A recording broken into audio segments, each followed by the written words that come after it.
akka wal nyaannuun akkan dubbanne akkan callifne bara dhufaa dabraa kan hin geenyeen ka heddumminaan nu hin geenyeen du'uu Oromoo kai lafaa Oromoo kai mee takka takka naa barreessaa sagaleen tun ni jirti arraa tan duriin gargari dubbiin callifne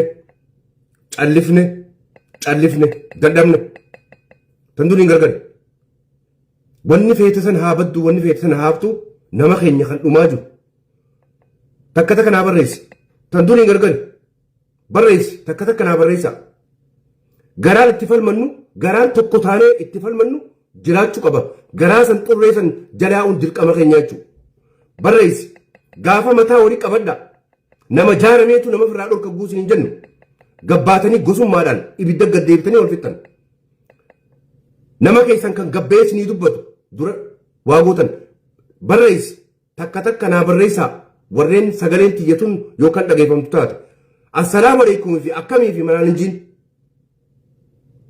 dhaabi waa takkallee nageenin jiru nageen waliin gaafatina takka takka naa barreessaa takka takka naa barreessi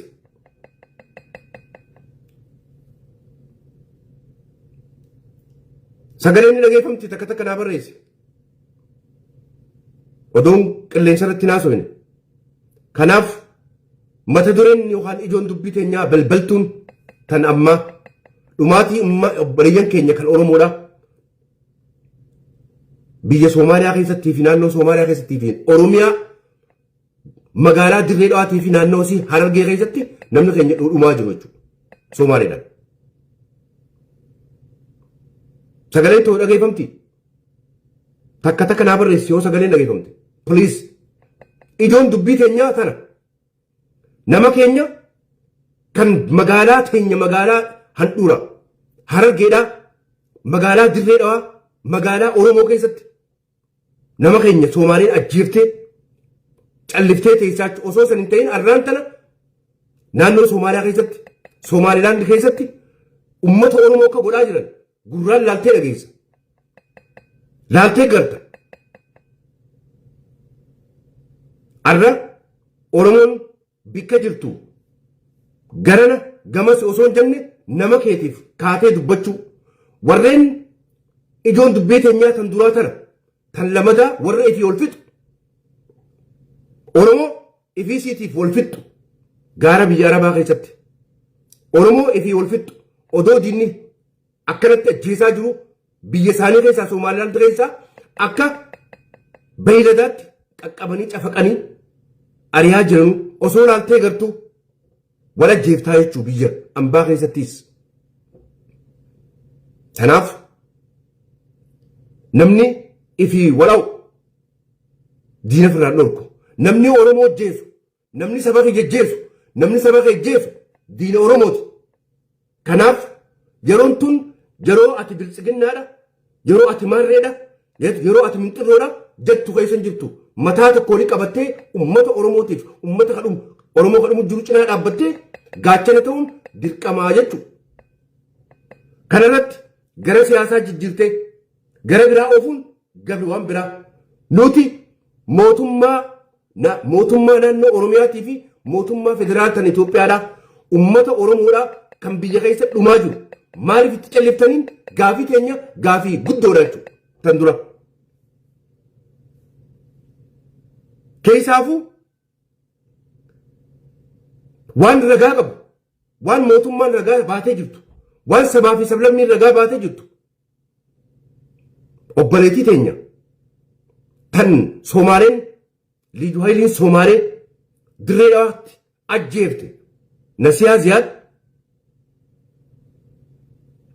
dhiinisii dhiiga saree akkan taane bikka takkaa kaatee dubbachuun dirqama keete jechuudha.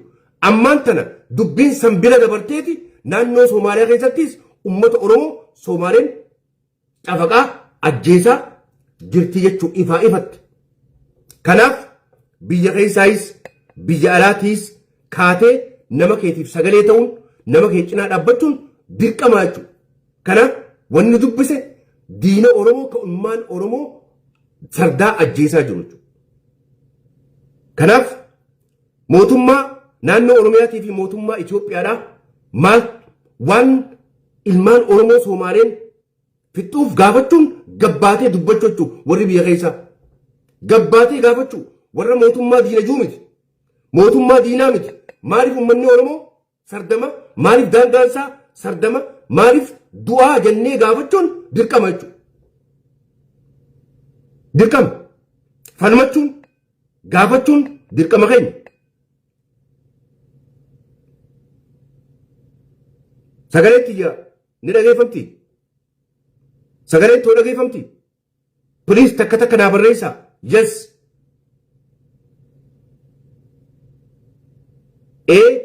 Yookaan hin dhageeffamtu naa barreessaa. Qilleensa irratti haasawaan jiru. Naa barreessi.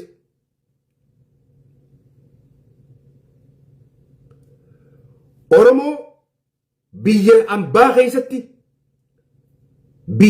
keessatti ummata Oromoo ajjeesaa jiran kana dhaamsa isiniif qabnaa jechuudha. Warri biyya ambaa biyya isaanii keessa jirtan maaliif achi keessa duutan? Maaliif biyya gartee itti dalagatan yookaan itti dalagatanii itti biyya Arabaa, biyya Awurooppaa karaa biyya kanaa deemaa malee biyya naannoo biyya Soomaaliyaa keessatti wanni Soomaaleen isin fixuuf maal? Maaliif hin baane achi keessaa? Maaliif achi keessaa hin baane? Soomaaleen biyya isaanii keessatti ilmaan Oromoo akkas gootee fixuun biyya teenya keessa hin jirtu Soomaaleen. Soomaaleen isaan ummata Itoophiyaa keessa Soomaaleen ni jirti jettee Soomaalee nama isaaniitiif ijaanne ati kan yaaddoo maali biyya keessa kan jiru. Ammaan tana Soomaalee achi dhumteef kana fixi jechuu miti. Dammaqii ka'ii nama keetiif dubbadhu. Dammaqii ka'ii dubbadhu. Irraa hin fuudhee niin kanneef niin heerume niin fuudhee waan biraa ummata kee kan gabbee akka ala gabbeetti dhumu. Biyya ambaa keessatti biyya Soomaaliyaa keessatti ummata Oromoo akka cafaqan osoo laaltee galtuu maaliif teessa? Maal goota? Oromoo biyya keessa jirtu kan mootummaa hojjirtu Oromoo taatee ummata kee guukara fixan callisuun maali? Callifne meessa kana keessatti rooba keessa dhukkeen qabu warri mootummaa tana jiisuu deemu. Mootummaa tana sababa godhatanii mootummaa tana jiisuu deema jennee usne. Rooba keessa dhukkeen qabu jennee usne. Arrammoo bika callifnu jirtu. Kana jechuun mootummaa diiguu miti. Kana jechuun biyya teenya irratti falmachuu biyya ambaa keessatti warri naannoo Soomaaliyaa keessatti ummata Oromoo gufitan naannoo Oromiyaa keessatti lafa teenya keessa jedhu kun jiru. Ummannummaan Oromoo yoo nama ofirraa dhorke ummanni Oromoo biyya teenya keessaa nurraa baajeen ummata Oromoo mootummaan yookaan immoo humniti adda addaa dhuftee ummata keenya fixuun maal dhufaa dabraa yeroo dhufaa dabraa arraan tana biyya ambaa keessatti ummata Oromoo kan akkana godhu mootummaan gurraan dhageessu. Mootummaan gurraan dhageessu hin jedhe. Naannoon Oromiyaa quban qabdanii moonutu nu bichaadha kawaan kan argu.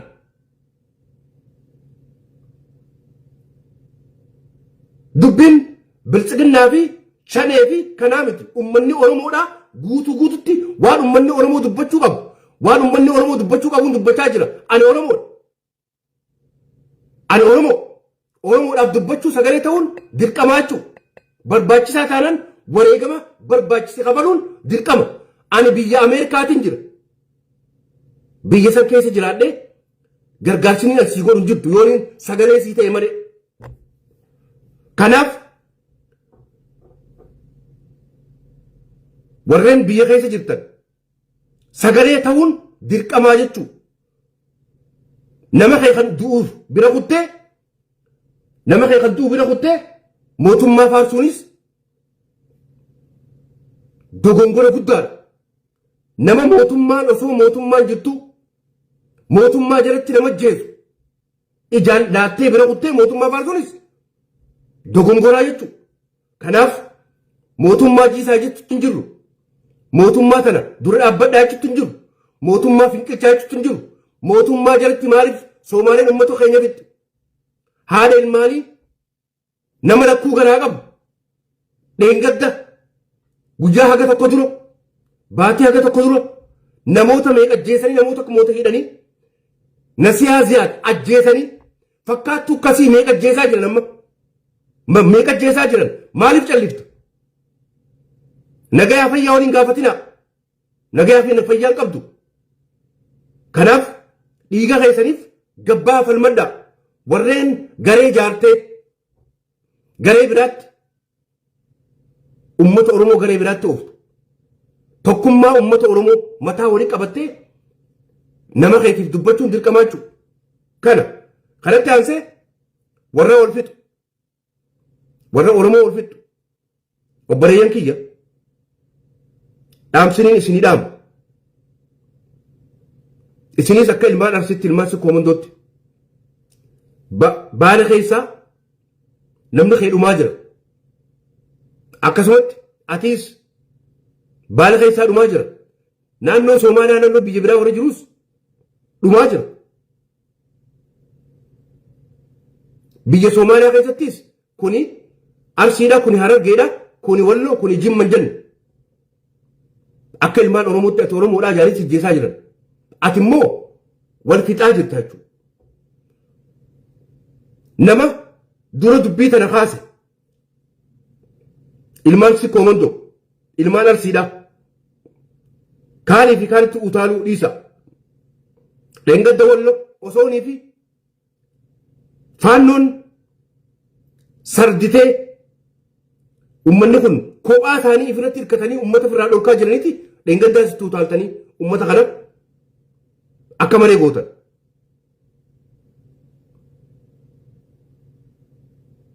Jimmaa hojii hollottan, Harargee hojii hollottan. Maali abriin? Maali xiqqoo takka illee hin qaanfattanii? Warreen maqaa keessanii akkana godhoo jiraate, maqaa keessanii akkana godhoo jiraate kun ergaa faannootii fi diina ilmaan Oromooti malee kan Oromoo hundarratti utaalee ilmaan Oromoo qabee ajjeesu kun Oromoodhaan juulan. Kanaaf waliif uummata irra duula banuu dhiisaa. Duulan eegalle, duulan xumurrees hin kaasina. Kaanitti utaaltanii arra kutaa afurii wajji ol fixaa jirtan. Kutaan tokko kutaa Wallaggaati kan dura kaafattan. Kutaan lamadaa kutaa Walloo fi kutaa Jimmaati kan sadaffaa. Kutaan afuraffaa kutaa Harargeeti jechuudha. Maali moo wanni obboleeyyan keessan namoota waan akkanaa godhu sardaa dhaamsiniin obboleeyyan qeedoo Oromootii fi uummata Oromoo kan arraan tana biyya ambaa keessatti naannoo Yamanii fi naannoo Suud Arabiyaa gaarran ambaa keessatti biyya ambaa keessatti dhaamchin isinii dhaamu. Dhaabaa isinii jechuun miti manguddummaa miti. Warra manguddummaa du'uu miti. Namoota karaa deemu maskiina Oromoodhaa akkana jettee hin ajjeesin. Namoota uummata Oromoo ajjeesu kan uummata Oromoo qabee uummata Oromoo san ajjeesan qabi barbaadi kan qabdee barbaaddu gaara san keessattii fi bikka inni jirutti dheeyxee qabdee feetu ajjeeftu feetu qabdee ka feetu gootu nama san ajjeesu malee miskiina qawwee qabne ka karaa deemu akkuma duraan nyaachiftee obaasutti nyaachiftee obaasi dhiisi hin ajjeesin. Kan ati ajjeeftu kan nama ajjeesan kan qabee nama ajjeesan dandeessaa warri qabee akkas nama godhu san qabi. Kuni dhaamsa akka nama tokkootti dhaamsa keenya. Humanity. Oromoon haqaan alatti nama ajjeeftu. Ammoo roorroo firraa dhorki. Ani manguddoo biyya keessaa tan gaafa namni dura lafaa kee nama dura lafaa keessatti dubbadhu. Abbaa dura badii balleessatti dubbadhu. Manguddummaa dharaa deemuunis dhorkaadha. Kanaaf Oromoon arraan tana waa hunda dhiiftee mataa walii qabattee diina isii ajjeesuu kana firraa dhorkuun dirqama keetii jechuudha. Walumaa galatti. Katana didee ilmaan Oromoo irratti xiyyeeffatee ilmaan Oromoo ajjeesu haqaan irratti Oromoo miti diina Oromooti. Dhaamsiniin isinii dhaamu. Jayni masaakina ajjeesu. Jayni dhiirti haqa rabbiitis firraa eeguun gaariidha. Yoo jayna taate masaakina qawwee hin qabne abaluu san gosa isaatu nama jajjeeseettee masaakina asitti ajjeeftu kan goota nama ejjeessan qabdee warra gaara keessaatiin baana Oromoon baana. Kan biraatii miti. Kan biyya ambaa keessatti biyya isaa keessatti Oromoo kana godhu keessan jiru. Akkatti firraa dhoorkitu Oromoon ni beekti. Oromoon baana. Oromoo fi Oromoo masaakin akka keetii ilmaan Arsii ilmaan Harargee dhaamsiniin isinii dhaamu masaakina lamaan itti aaran bayina.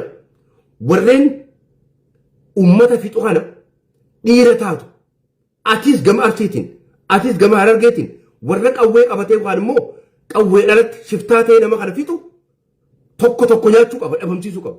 Dirqama kun tuni manguddummaa jidduu seenuu hin taatu nillee dhaabu. Tokko dhabamsiisee nagee buusuu danda'u ture jiraachuu. Kanaan alatti manguddummaa walii ta'a akkasii walii ta'an waan taaneetu.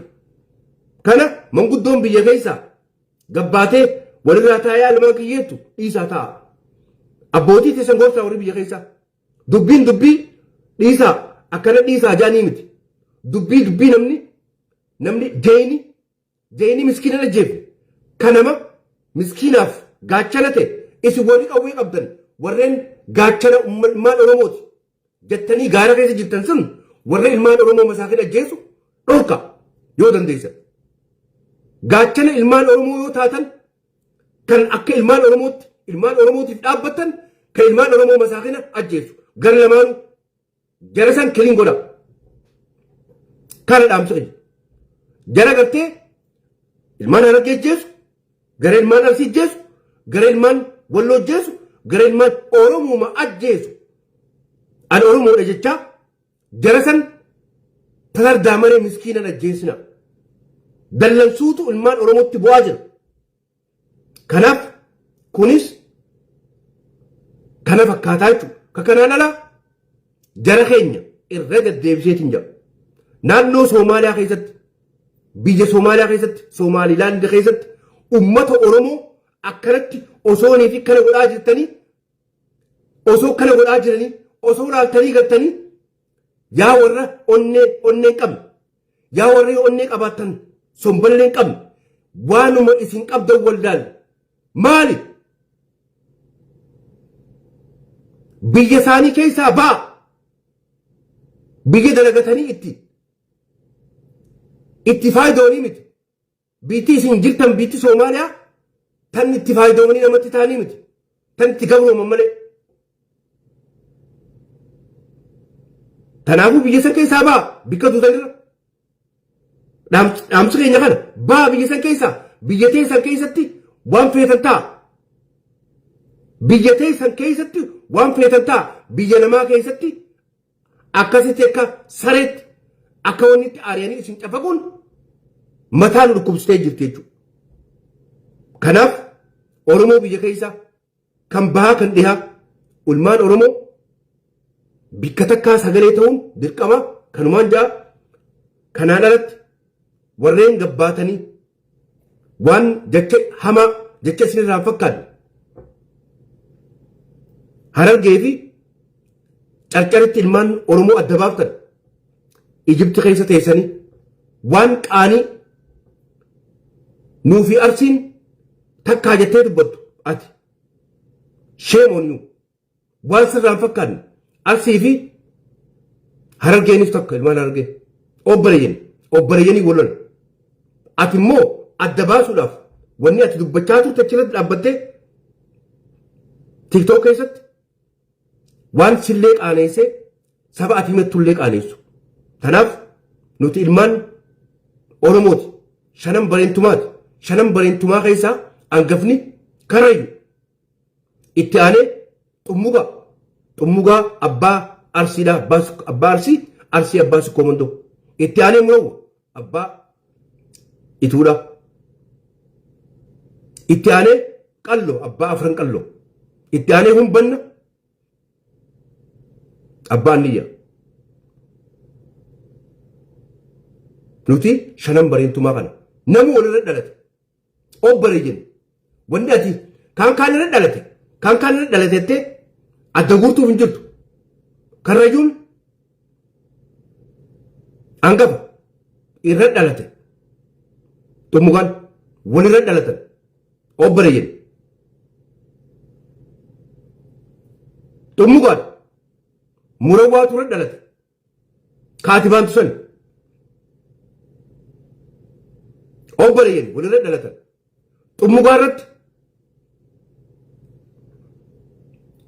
eenyu dhalate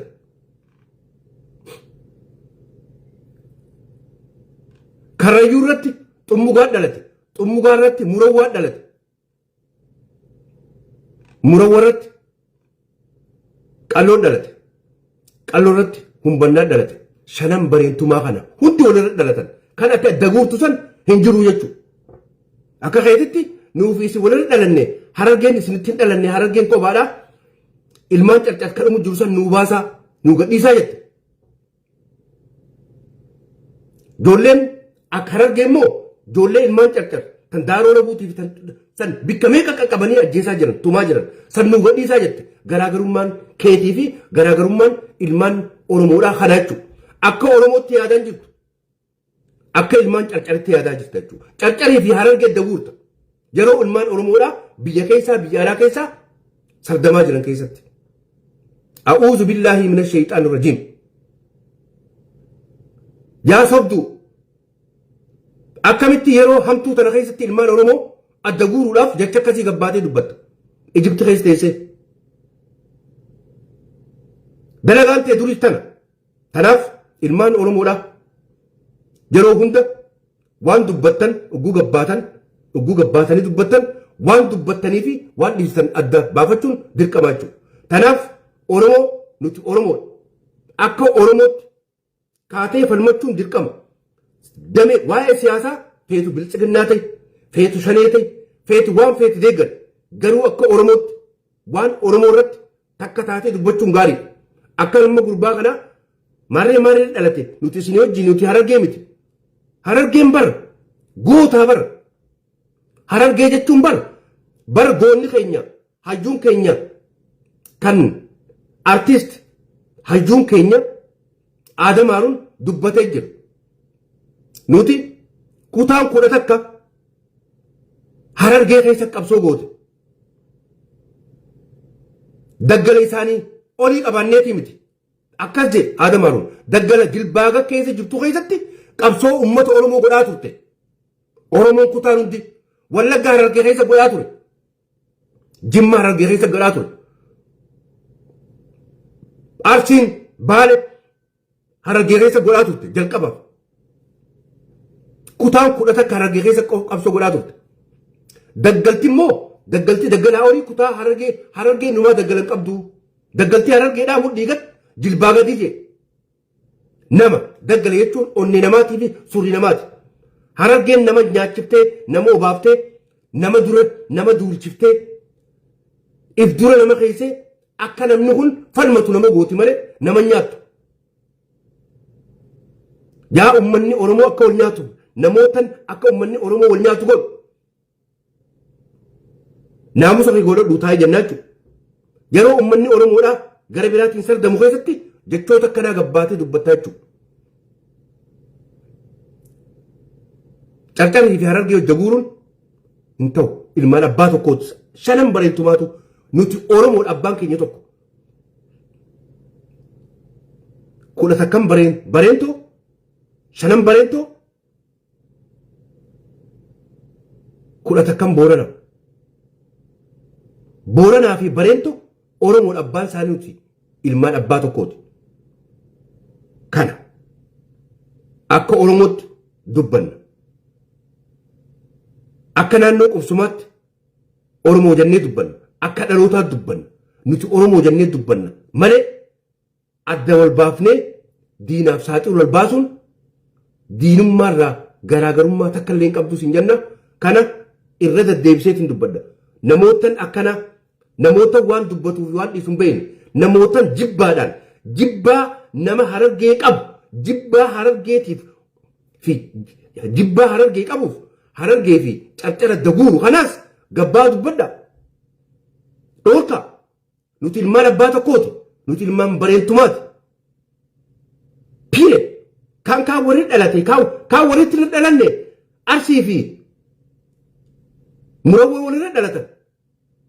Xummugaa fi Murawwaa walirra dhalatan. karrayyuu fi xummugaa walirratti hin dhalanne murawwaa fi qalloo walirratti hin dhalanne qalloo fi humbanna walirratti hin dhalanne hundi walirra dhalatan obboleeyyan wannummaa laati kaanii fi kaa walirra dhalatanii nuti Harargee miti nuti ittiin gaafatamnu jettee adda uummata Oromoo baaftee albaatiif irratti albaatuuf hin jiru dhugaasitti himna tun albaatummaa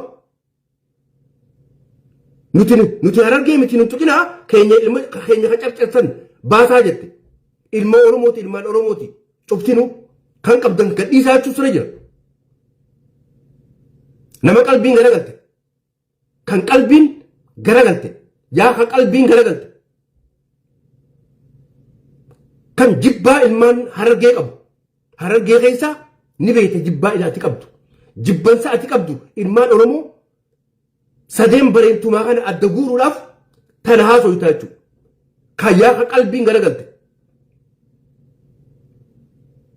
kan maqaan qalbiidha tun qalbiin teesse garagaltee jirti ati dhukkuba qalbii qabdaa jechuudha qalbiin si garagaltee jirti please if dubboota deebi dhiisi waan akkanaa yeroo hamtuu tana keessatti waan akkanaa dubbachuun dhorwa yeroo kaanillee dubbachuun dhowwa nuti akka sadeen bareentumaa akka shanan bareentumaa akka Oromootti falmanna malee gabbuune bar jaaramuun akka kuraa galaan jaaramuun dhiirummaa akka afran qalloo jaaramuun dhiirummaa akka humbannaatti jaaramuun dhiirummaa nama walitti jaarameetu nama jaaramee walitti dhufeetu ummata isaatiif waa godha bareentuma jaaramteetu Oromoof waa godha Boorana jaarameetu ummata Oromootiif waa godha afran qalloo fi kuraa galaan yoo jaaraman hamaa fi diriiraa isaa adda beekan kanaaf jaaramuun barbaachisaadha obboleeyyan kabajaa walii kannanii caayaa kuraa galaan keessan jirre afran qalloof hin taatu caayaa humbanna keessan jirre kuraa galaanii fi afran qalloof hin taatu caayaa sikkoo mandoo keessan jirre kuraa galaanii fi afran qalloo fi humbannaaf hin taatu caayaa karrayyuun keessan jirre jara afraniif hin taatu akkasin laaluu sirra jiraachuu nuti tokko arra naannoo Somaaliyaa keessatti ilmaan Oromoodhaa akkana fixaa jiran mataa walii qabattee ummata Oromoodhaa kan Somaaliyaa keessatti jeesaa jira kana dubbattee as bayi biyya keessaa bayi biyya ambaa keessaa bayi biyya keessa jiraadhu jettee dubbachuu sirra jiraachuu arraan tana naannoo Somaaliyaa keessatti Somaalilaand keessatti ari'anii mataa ajjeesanii kaan ari'anii kaan dukkaana irra diiganii kaan boboochisaa jiran jechuudha. Ati gad deebiteeti waan akkana haasoytaa jechuudha biyya keessatti. Mootummaa laaltee garta nuti wanni usneef rooba keessa dhukkeen kaafnu jennee usne. Rooba keessa dhukkeen kaafnu mootummaa tana warra diiguu barbaadutu jira. Usne malee abbaa feeterraa ibboodan jennu jechuudha. An nama Ameerikaa jiru nama gabbee gaafa mootummaan ilmaan Oromoo hayyoota keenya jeebte hiira baafi ture.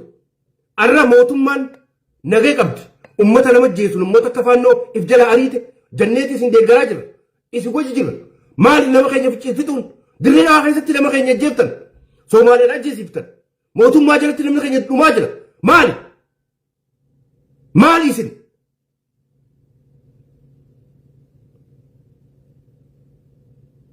maaliif nama keenya jeesan ati kan naannoo Somaaliyaa jirtu bayi naannoo Somaaliyaa biyya Somaaliyaa keessatti du'in achitti nagadanneete kootu biyya kee keessatti biyyee nyaadhuutii biyya kee keessatti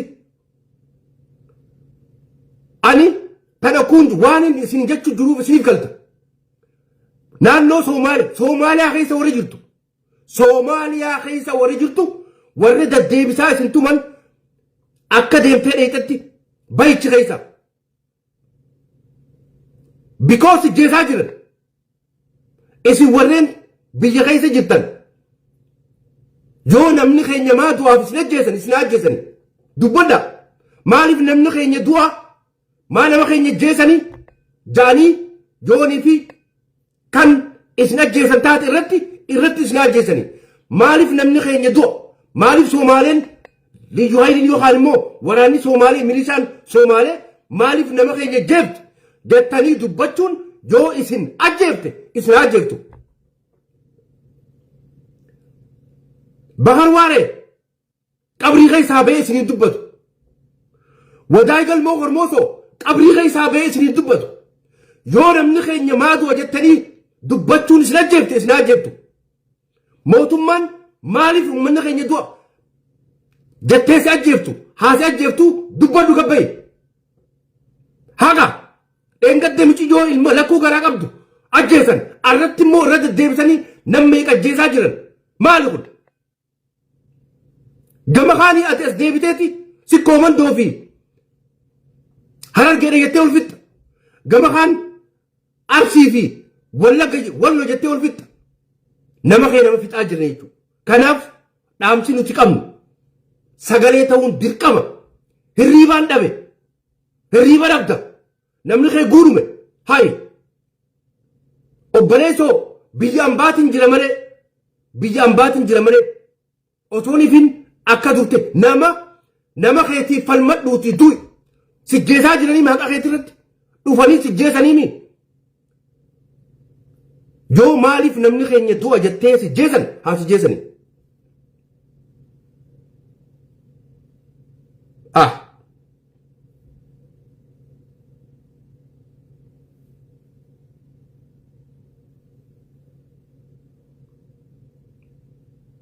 Aboo osoo nan ijaan laaltee agartuu viidiyoo akkasii namni ijaan laalee akkamii galee rafa.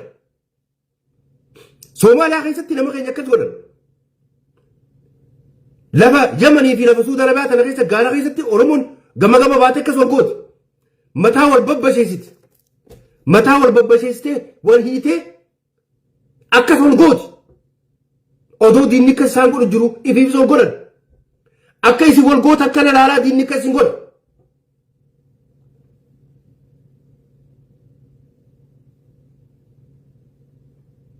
Ogguun sana dubbannu gara mootummaatti hin jijjiirina. Warreen rooba keessa dhukkee kaasuu fedhu. Mootummaatu maarreedha. Nuti uummata keenya kan dhumuuf mootummaan maa itti callifti malee mootummaa jiisuu hin barbaannu. Gurra isin calawu mootummaa immoo nama keenya kan dhumuuf ni falmina.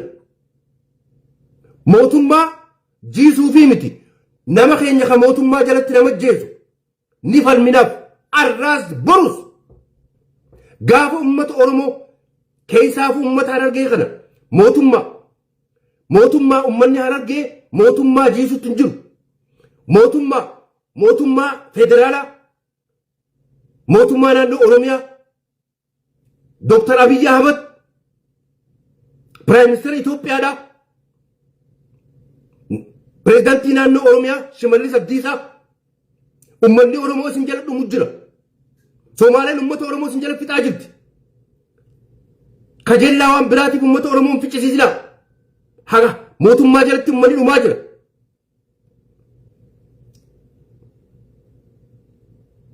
Dhaamsi kun dhaamsa keenya. Justice for Nasiha Ziyad. No justice, no peace. Justice for Nasiha Ziyad. Yoonii fi namni karaa du'ee nama jeesan. Yoonii fi kalmatti namni jeestee nama jeefte nagayni hin jiru. Fuula durallee nagay jiraataa jiru. Nagayni fuula durallee jiraachuuf hin taa'u. Yoo namni kalmatti mootummaan maxxanee nama jeesu. Namni kalmatti yoo du'e nagayni jiraachuu hin taa'u fuula durallee. Tanaaf biyya ambaa keessatti tanaaf faranjiin no justice, no peace. Justice for Oromo people. Uummanni Oromoo naannoo Soomaaliyaa keessattii fi Soomaaliyaa keessatti dhumaa jira, ajjeesaa jira. Dargaggeessi Somaalilaan harka walii qabatee wal jaaree mana Oromoo hunda seenee uummata Oromoo fixaa jira. Justice for Oromo people. I can say no justice, no peace.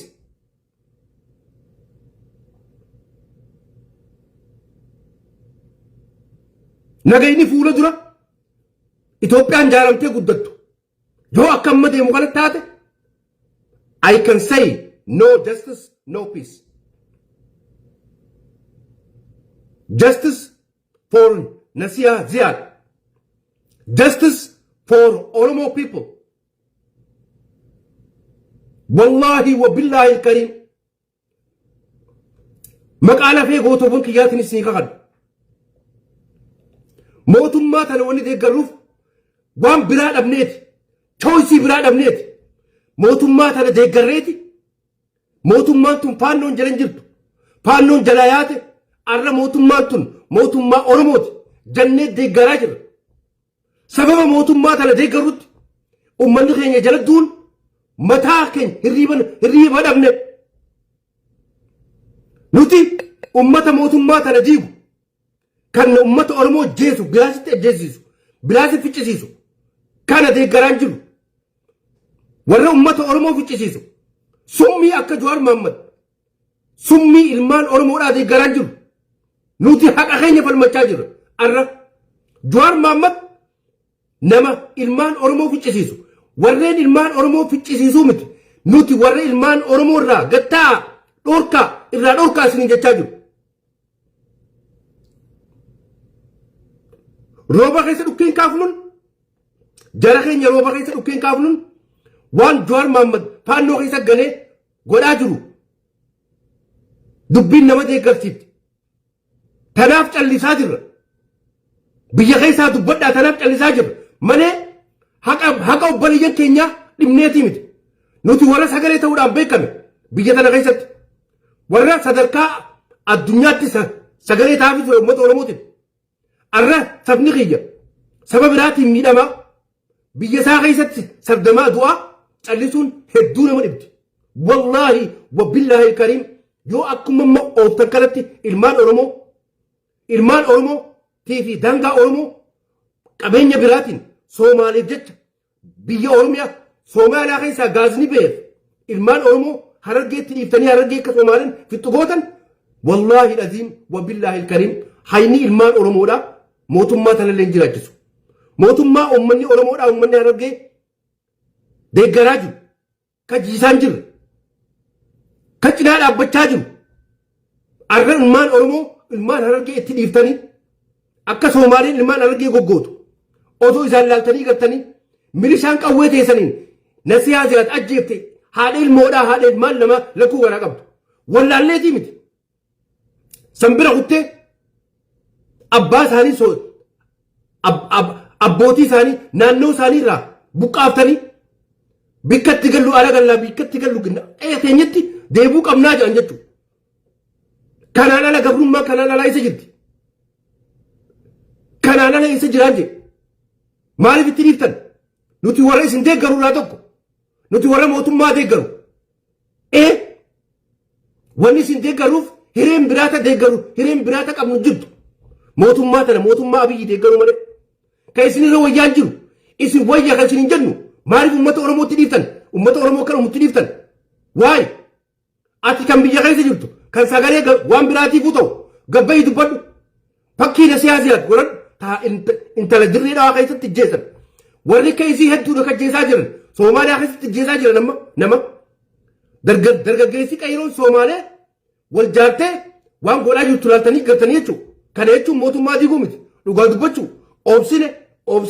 Obsine. Bulchiinsa magaalaa dirreedhaa obbo Kadiir ka jaalannu ka si faarsinu. Wanni ati gootu sirriidha jennu. Ammoo seenaa badduu fuula dura seenaa gurraatti seenaa abaaboo teeti ilmaan keetti dabartu hin dalagin. Obboleessa kiyya. Kanaafuu ummata kanarraa dhorki.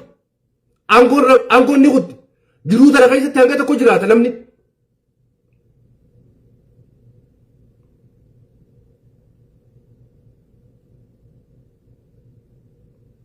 Osoo isin deeggarru, osoo isin jaalannu, isin jalatti nama fixuun. Hedduu waan nama gaddisiisaati. duniyaa tanarraa ni kutta yaa karraa aangoo qabu yaa karra biyya bulchu duniyaa tanarraa ni kutta ifii teetii godhu baattu anaa godhee miti warra ati bulchituutu nama jeesaa jira namootan ati bulchituu nama jeesaa jira tana gabbahaa warri miidiyaa warri biyya keessa jirtan warri mootummaa deeggartan gabbahaa waan kana dubbadhaa lafa jalatti haa dubbatanii jennee yeroo dheeraa callifnee wallaahi waan nama gaddisiisaa arra Ameerikaan jira biyyi dhufeetis ni dubbadha tanaan dhaamsa akka namoota koos ni dhaamu bikka feete dhufeetis ni dubbadha jechuudha ani nama Ameerikaati ani biyya Ameerikaatiin jira jireenyi kiyya Ameerikaa garuu biyyaas ni dhufu ammootummaa jiisuuf dubbachaa jiru wanni ni jechaa jiru mootummaan maaliif ummata Oromoo kan sabni Somaaleedhaa ummata Oromoo fixaa jiru qawween dhufee naannoo isaatirraa buqqaasee fixaa jiru maaliif itti dhiiftan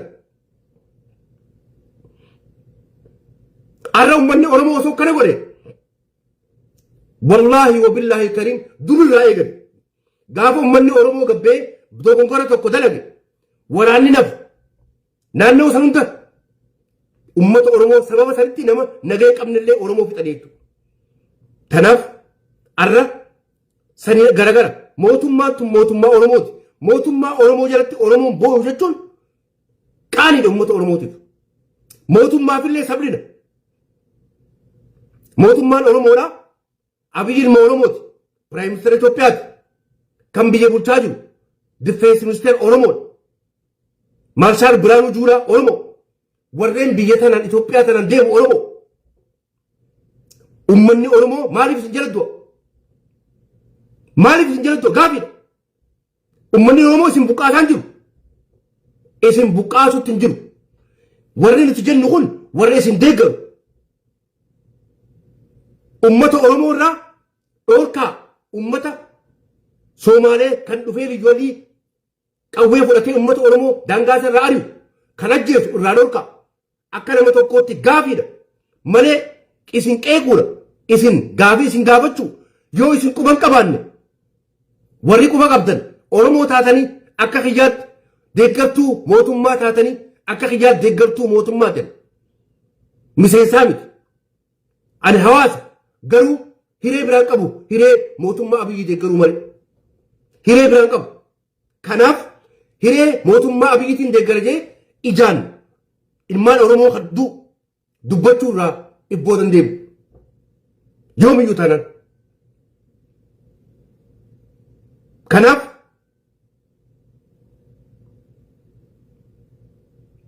nagaa waliin gaafatin nagaa hin qabdu Oromoo biyya ambaa keessa nagaa hin qabdu biyya keessa nagaa hin qabdu keessaafuu harargeen nagaa hin qabdu nu kun usnee lafa jalaan dhaamsa erginee dadhabne tana dubbachuun dubbii dhugaati Soomaaliyaa naannoo Soomaaliyaa keessatti nama keenya akka godhaa jiran viidiyoo laalaa mootummaa dhaamsi kun isin haa ga'u gara biraatti kana guu jennu rooba keessa warri dhukkee kaaftan deeggartuun faannoodha deeggartuun Jawaar Mohaammed tana keessa rooba keessa dhukkeen kaasina isin kaayoo teessan tabiraati kaayoo teessan mootummaa jijjiirtanii akka ummanni Oromoo itti dhumu haala mijeessanii isin naggada maallaqaati malee ummata Oromoo bulchuu miti kanaaf naggaadeen siyaasaadhaa tan kiisha Oromootii fi qabeenyuma saamuu tan aangoo barbaada oriitu isinin najjaatu isinin janna jechuudha kanaaf waan na dhageeffattaniif galatooma kanaafuu biyya keessattis mootummaa akka isin saba biraa ummata Oromoo irraa dhoorkitu maaliif aduun hayni ummata Oromoo kun aduu kaayaan fedhu kanaaf yoo ummanni Oromoo gabbee saba tokko firaa gad dhoorke namni gabbee mootummaa jala nama miitan ijee namni nama fitu eenyu beekama mootummaa arra oromoon kaatee sa'aat takka keessatti waan amma nuti irraa boonyu kana oromoon guyyaa tokko sa'aat takka keessatti deeffachuu dandeessi gumaasii sodaa mootummaatiif teessee jechuun biraatiin jarri mootummaa sodaanne isin sodaanne kan milishaa qawwee mootummaa hidhatee uummata oromoo fixu kun isin sodaatu garuu daangaa rabbii dabartanii jirtanii uummata oromoo irraa dhoorkaa Somaalee.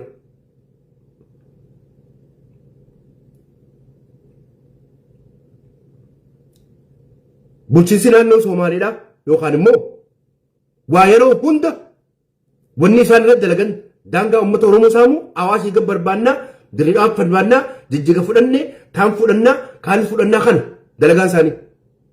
Kanaaf wanni mootummatti maxxananiif mootummaa jaalatanii Itoophiyaa diiguufi miti Itoophiyaa jaaruufi miti.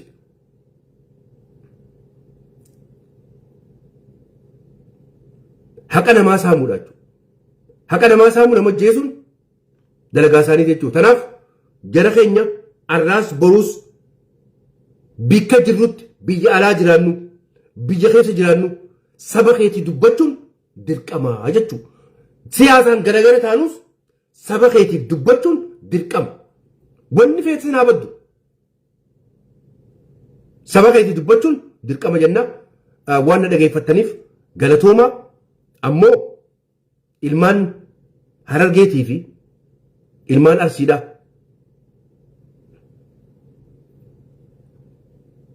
Waan uummanni Oromoo keessa jiru gabbaati daawwadhaa. Gabbaati daawwadhaa. Akka gootanni beeytan waan gootanni beeytan isinitti himu. Tanaa immoo walajjeesuun haa dhaabbattu. Namni immoo dura badii tana dalage ilmaan Arsii ilmaan Sikkoo Mandoo warreen hoggayyuu ilmaan Oromoo kanatti itti utaaluu dhiisa. Kutaan hundi isinirraa himatti.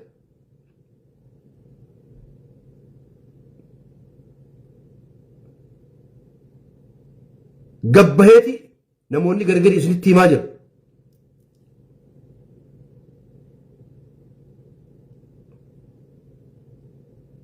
Isinitti hime Abu Mu'aaz Abu Mus'ab isinitti himee jira. Maali isinii jedhe dhiiga keessani obboleessa keessani Abu Mus'ab namoota manguddoo meeqaan ta'an isinii himee jira. Ifi namoota utaaltanii guu lafa baxxan jettan ammaas lafaa ba'uu dhiisa. Namatti hin utaalina. Dhiisaa nama kaanii fi kaanitti utaalu.